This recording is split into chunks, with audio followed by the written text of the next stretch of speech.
تو اللہ تعالیٰ کا عرش سفارش کرے گا یا اللہ جبریل میکائیل تو نہ مرے، ان کو تو بچا لے.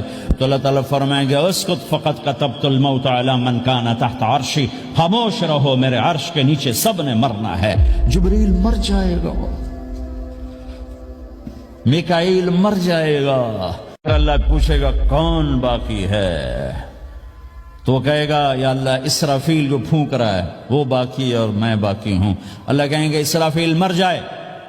تو اسرافیل وہ جو ہاتھ میں لے کے پھونک مار رہے ہوں گے سور، وہ ان کے ہاتھوں سے گرے گا اور اسرافیل میں گرے گا اور وہ سور یوں اڑتا ہوا اللہ کے عرش کے ساتھ جا کر ٹک جائے گا.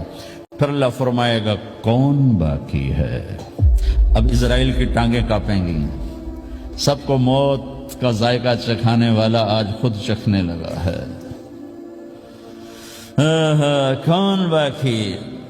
یوں دھڑ دھڑ دھڑ دھڑ دھڑ دھڑ ٹانگیں. یا اللہ بس اب تو تیرا یہ غلام باقی ہے، باقی تو سب اتر گئے موت کے گھاٹ.